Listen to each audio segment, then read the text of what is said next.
Le rameur, c'est plutôt du cardio ou de la musculation? Je suis Lars Wichert, ancien sportif de haut niveau, et je vais vous expliquer tout cela. Si l'on observe le coup de rame, on voit que ce sont les jambes qui donnent l'impulsion et assurent en grande partie la propulsion du mouvement. Le tronc, c'est-à-dire la musculature du haut du corps, assure la transmission et la stabilité de la force. Et à l'arrière, le mouvement du bras et la partie des épaules interviennent pour terminer l'ensemble de la frappe.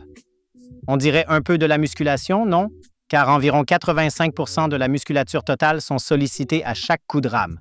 Ainsi, le rameur est l'un des sports les plus efficaces. Il sollicite tout le corps et permet aussi d'activer le système cardiovasculaire, tout en améliorant votre endurance et vos capacités cardio. Le rameur, c'est le parfait équilibre. C'est à la fois un sport de cardio et de renforcement musculaire. Mais alors, comment travailler plutôt le cardio ou la musculation avec le rameur? On ne peut pas totalement les dissocier. Mais je vais pouvoir vous expliquer comment structurer au mieux votre entraînement selon que vous souhaitiez mettre davantage l'accent sur le cardio ou sur la musculation. Le rameur est idéal pour toutes celles et ceux qui souhaitent améliorer leurs conditions physiques de base, notamment leur endurance fondamentale, tout en brûlant des graisses.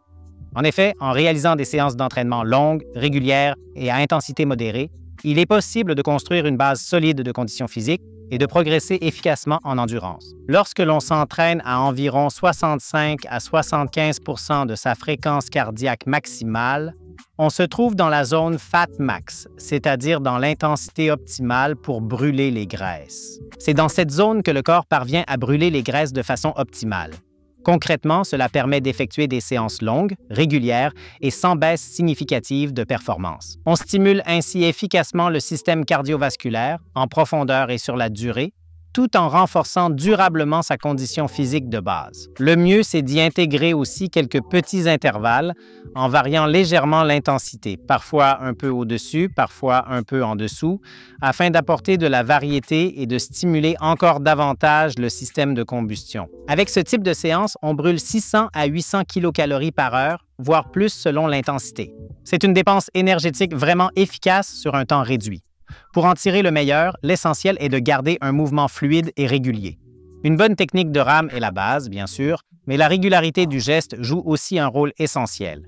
Une cadence située entre 18 et 22 coups par minute est idéale et le rameur permet de bien la suivre et l'ajuster tout au long de la séance. Avec une fréquence de 18 à 22 coups par minute, on reste dans une zone d'intensité modérée, correspondant à environ 65 à 75 % de la fréquence cardiaque maximale. Le bon réglage de résistance se situe alors autour de 4 à 6, mais il n'est pas nécessaire d'aller au-delà afin de garder une certaine fluidité dans le mouvement sans devoir trop forcer musculairement. L'idée est de rester dans une dynamique rythmée et répétitive, propre au rameur, qui permet de maintenir un bon flux et de solliciter efficacement le système cardiovasculaire. Ce type de mouvement favorise une activation efficace du système cardiovasculaire. En respectant ces repères, on s'offre un entraînement d'endurance efficace qui améliore la condition physique de base et aide à brûler les graisses. Si vous souhaitez orienter votre séance de rameur davantage vers le travail de force plutôt que d'endurance, choisissez une résistance plus élevée et maintenez une cadence plus basse. Bien sûr, ce n'est pas tout à fait comparable à un entraînement de force pure, mais le recrutement musculaire est très similaire. Chez Ogletix, on peut même sélectionner des niveaux de force supplémentaires dépassant la résistance normale des autres ergomètres.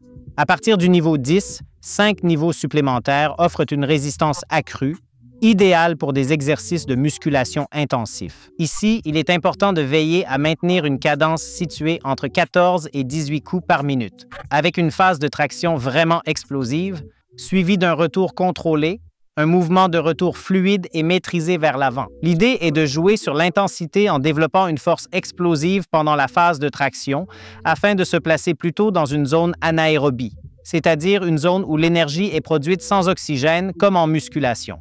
On peut alors travailler avec des intervalles de 30 secondes à environ 4 ou 5 minutes. Ces durées plus longues tendent toutefois à solliciter davantage le métabolisme aérobie, c'est-à-dire une production d'énergie avec oxygène. Mais grâce à l'effort musculaire intense et à la résistance élevée, on reste globalement dans une dynamique où ce sont principalement les muscles qui sont sollicités davantage que le système cardiovasculaire. Avec un effort intense et une forte résistance, ce sont surtout les muscles qui travaillent, plus que le système cardiovasculaire. Plus la résistance est élevée, plus il devient essentiel de bien maîtriser les points techniques et de conserver une exécution propre et contrôlée du mouvement.